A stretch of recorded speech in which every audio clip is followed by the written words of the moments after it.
Assalamualaikum warahmatullahi wabarakatuh. Di video kali ini, saya Diah Harika Putri akan menjelaskan tentang siklus hidup layanan teknologi informasi. Langsung saja kita masuk ke materi. Untuk pengertiannya sendiri yaitu, siklus hidup layanan TI atau Service Life Cycle adalah perjalanan hidup sebuah layanan TI dari ide pengadaan, perencanaan, pengembangan sistem, operasional layanan TI sehari-hari, perbaikan dan pengembangan, hingga layanan TI dihentikan. Proses-proses siklus hidup layanan TI dibagi menjadi 5, yaitu strategi layanan atau service strategi, perancangan layanan atau service design, transisi layanan atau service transisi, 4, operasional layanan atau service operation, dan yang terakhir yaitu peningkatan layanan berkelanjutan atau continual service of improvement. Untuk pengertiannya sendiri yaitu, strategi layanan atau service strategi adalah tahapan di mana penyedia layanan TI merumuskan arah strategi layanan TI, bagaimana menciptakan business value dan mencapai atau mempertahankan kelebihan-kelebihan strategis layanan TI seperti visi dan misi layanan TI, positioning layanan TI, target pelanggan layanan TI, dan menentukan layanan-layanan TI apa saja yang akan disediakan. Yang kedua, ada perancangan layanan atau service design. Tahapan mendesain layanan-layanan TI yang telah disetujui untuk disediakan, termasuk pembuatan desain arsitektur, proses-proses, kebijakan, dan dokumen. Yang ketiga, ada transisi layanan atau service transisi. Tahapan di sini yaitu merealisasikan atau mengimplementasikan hasil tahapan sebelumnya menjadi sistem layanan baru atau modifikasi sistem layanan sebelumnya. Yang keempat, ada operasional layanan atau service operation.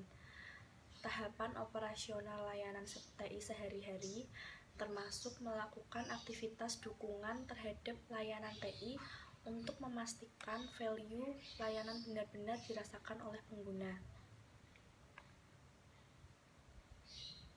Yang terakhir ada peningkatan layanan berkelanjutan atau continual service improvement, tahapan yang berisi proses-proses untuk mengevaluasi dan meningkatkan efektivitas dan efisiensi layanan TI, serta menyesuaikan layanan TI terhadap perubahan kebutuhan bisnis. Sekarang kita masuk ke proses utama layanan teknologi informasi. Layanan TI yang sukses diawali dari aktivitas-aktivitas perencanaan strategis atau jangka panjang yang baik, dilanjutkan rancangan detail setiap sistem layanan, realisasi implementasi setiap rancangan dengan baik, operasional penyampaian layanan TI yang selalu terjaga, dan usaha mengevaluasi, memperbaiki, dan meningkatkan setiap proses layanan setiap saat.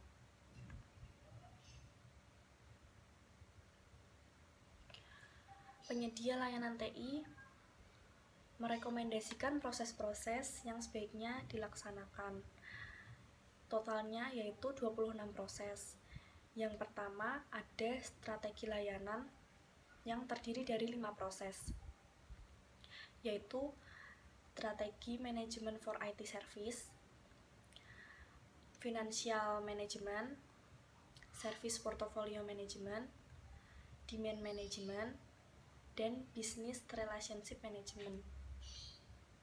Yang kedua yaitu service design, terbagi menjadi 8 proses. Yang pertama, service catalog, kedua, service level management, ketiga, capacity management, keempat, availability management, yang kelima, IT service continuity management, yang keenam, information security management, yang ketujuh, supplier management, yang kedelapan, desain koordinator. Yang ketiga ada transisi layanan yang terbagi menjadi 7 proses. Proses yang pertama yaitu transition planning and support. Kedua, change management. Yang ketiga, service asset and configuration management. Yang keempat, release and deployment management. Yang kelima, service validation and testing. Yang keenam, evaluation.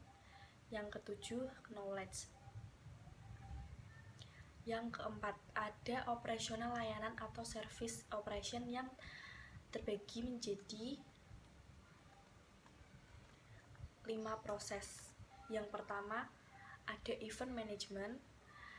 Yang kedua, incident management. Yang ketiga, request fulfillment. Yang keempat, problem management. Dan yang kelima adalah access management. Yang terakhir yaitu peningkatan layanan berkelanjutan atau continual service improvement yang terbagi jadi 1 proses, yaitu continual service improvement. Yang akan saya bahas di sini yaitu tentang strategi layanan atau service strategi yang terbagi menjadi 5. Untuk pengertiannya sendiri yaitu yang pertama, strategi manajemen for IT service adalah kegiatan mendefinisikan pendekatan yang disepakati oleh segenap pimpinan utama perusahaan dalam menyelenggarakan manajemen layanan teknologi informasi. Strategi ini haruslah selaras dengan strategi bisnis yang telah disusun mendahulunya agar hasil kelak benar-benar efektif.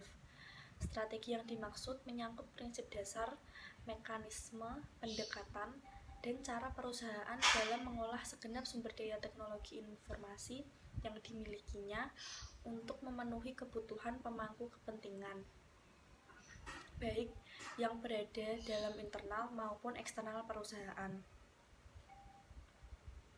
Yang kedua, ada financial management. Pengertiannya yaitu suatu pertimbangan yang harus diputuskan terkait dengan komitmen, alokasi, dan ketersediaan dana untuk menjalankan keseluruhan proses yang telah didefinisikan oleh perusahaan. Seperti diketahui bersama, besaran kekuatan sumber daya keuangan akan sangat menentukan kualitas layanan yang diberikan dan ruang lingkup pelayanan yang tersedia. Yang ketiga, ada service portfolio management. Pengertiannya sendiri yaitu menggambarkan beraneka ragam jenis pelayanan teknologi informasi yang dikelompokkan dan dikategorisasi berdasarkan karakteristiknya.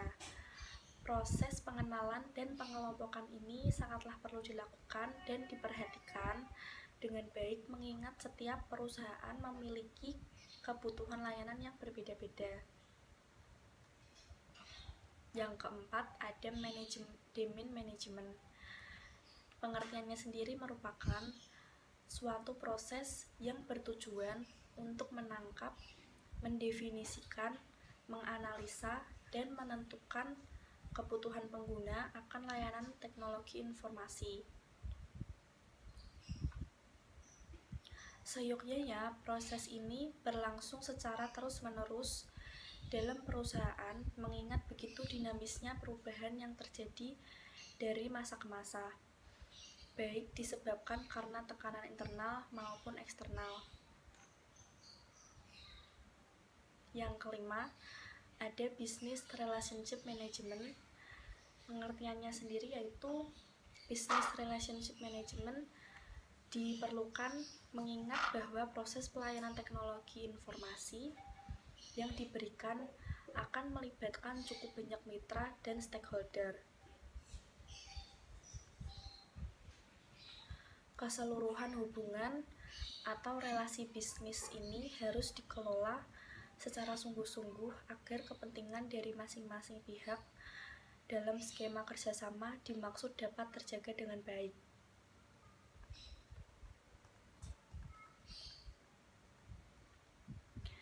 Baik, itu saja yang dapat saya jelaskan.